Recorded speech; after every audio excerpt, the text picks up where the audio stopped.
So in one of my other videos, we touched on the topic of earth and how the Bible suggests that the earth is flat with a firmament over it, right? Let's keep going further. As I said, I wanted to touch more on Genesis. And let's go to the part where God made Adam and Eve.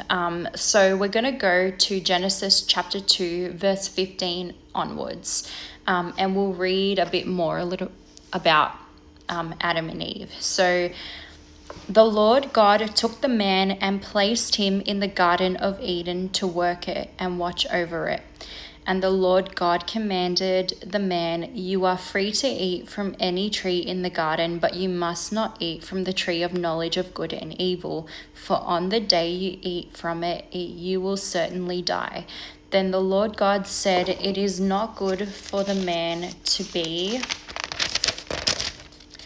alone. I will make a helper corresponding to him."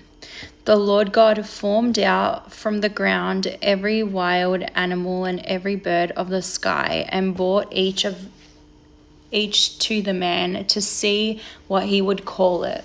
And whatever the man called a living creature, that was its name. The man gave names to all the livestock, to the birds of the sky, and to every wild animal. But for the man no helper was found corresponding to him. So the Lord caused a deep sleep to come over the man, and he slept. God took one of his ribs and closed the flesh in that place.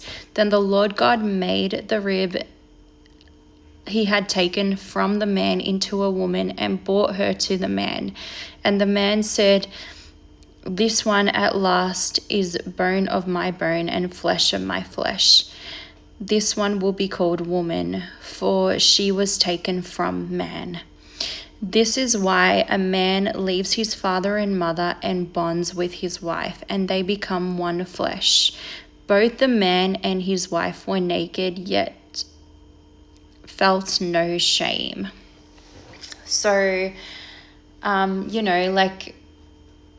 this is where we get that whole term of marriage,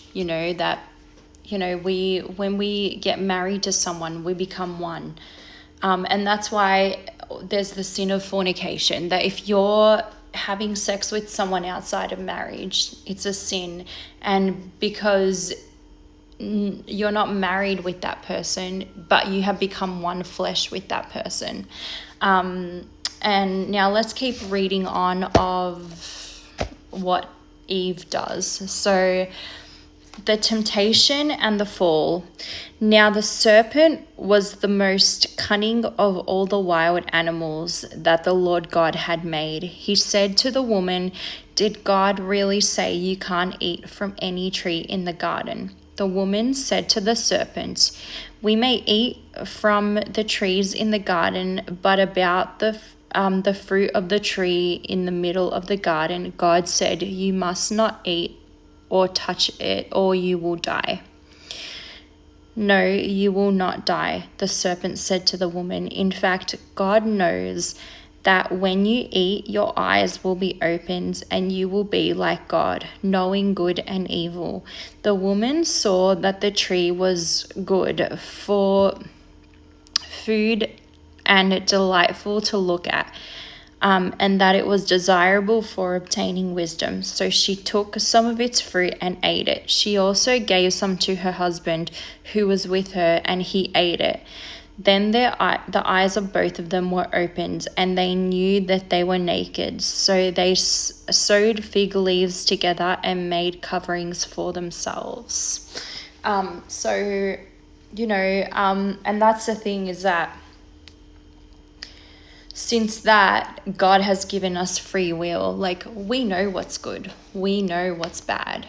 You don't need to teach people what's good and bad. Maybe when you're children, as they're growing up, you do need to teach them. But that's the thing, is that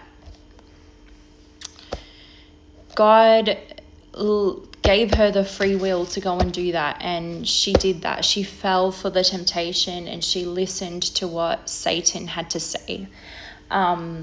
And I guess that's the whole principle of like Christianity, is that we have free will to do what we want to do. And it's up to us whether we are going to choose to follow Jesus or not.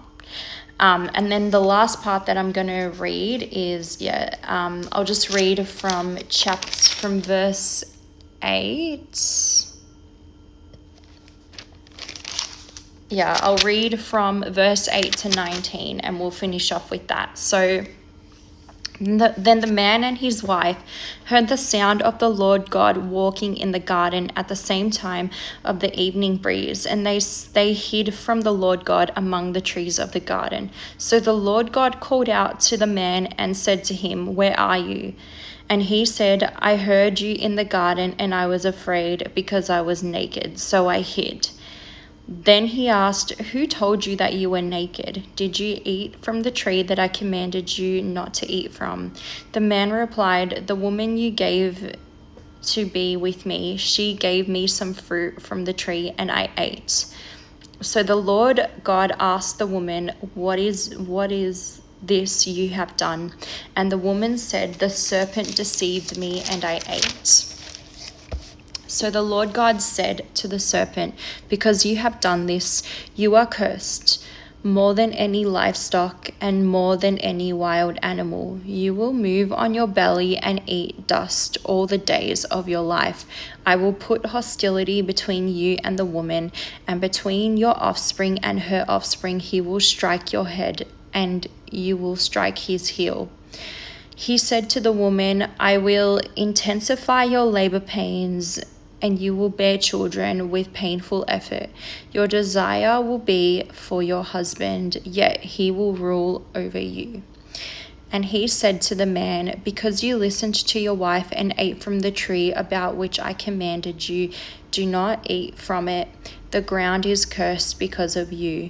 You will eat from it by means of painful labor all the days of your life. It will produce thorns and thistles for you, and you will eat the plants of the field. You will eat bread by the sweat of your brow until you return to the ground, since you were taken from it, for you are dust, and you will return to dust." The man named his wife Eve, because she was the mother of all the living. The Lord God made clothing from skins for the man and his wife, and he clothed them. The Lord God said, "Since the man has become like one of us, knowing good and evil, he must not reach out, take fruit from the tree of life, and live forever." So the Lord God sent him away from the Garden of Eden to work the ground from which he has taken. He drove the man out and stationed the cherubim and the flaming whirling sword east of the Garden of Eden to guard the way to the tree of life. So it just makes you wonder, doesn't it? Like, it's the way God designed it. Like, when us Christians say, like, husbands, we're meant to, wives, you're meant to submit to your husbands, be a helper for your husband, and men are meant to provide for their wives. Like, this is where that all comes from. It comes from right from the beginning of Adam and Eve. It just makes you wonder, did the flood that came with Noah, did that also get rid of the Garden of Eden? Did it get rid of the sword that was guarding the Garden of Eden? Or does it still exist and we just don't know where it is because God has hidden it from us in plain sight? This is all stuff that, we really, it's the stuff now that they're trying to twist on us, trying to tell us that it's okay to do other things, it's okay to be sinful and all that. But we know that we can't fall for it. We need to go back to the basics of what God created and how he created it to be. So I hope that this message encouraged someone today, and may God bless you all.